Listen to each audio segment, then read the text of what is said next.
Hey, what's going on? Today, I want to talk to you about how to get more big jobs for your contracting company. It's one of the most requested questions that I get, or one of the most common questions I get here on the YouTube channel when people send me private messages, when people email me or contact me through social media.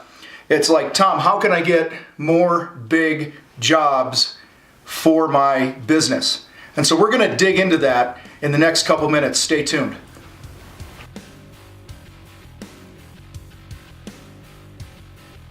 Who does not want bigger chunks of money coming in? I mean, would you rather do a $3,000 job or a $20,000 job?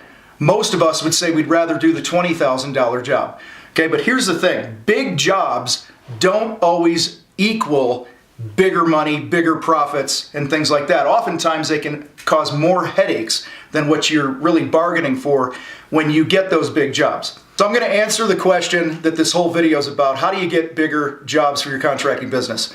You kick ass on the smaller jobs.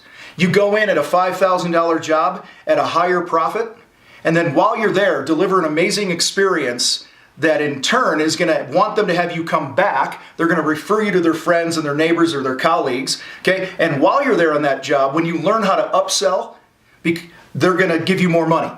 Okay, so you're going to turn that $5,000 job into a $6,000 job because while you're there, you're not the typical moron contractor. So that's a way that you can actually raise your job size at higher profits. In fact, I remember one time one of my foremen named Tony went out to do a $5,000 job. He started it on a Monday, was supposed to be done Wednesday. He said he needed a couple more days, came back Friday with another $5,500, okay, because he was in the home and people were loving what he was doing and the experience that he was delivering. Okay? So don't burn yourself out pursuing these big jobs. Okay? Especially if you're a newer, younger contractor that doesn't have a buttload of money sitting in the bank.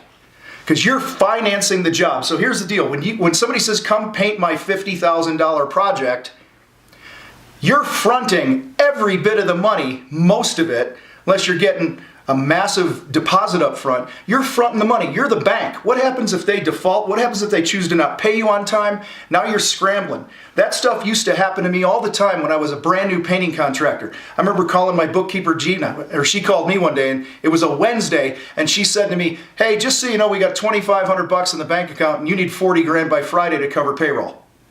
Okay? I about crapped myself. Okay, and it was a larger project, it was a builder type job, and I did a crappy job of getting my money up front, setting expectations, invoicing, and do all those things that we talk about on this channel. All right, so bottom line, do really good on the small jobs.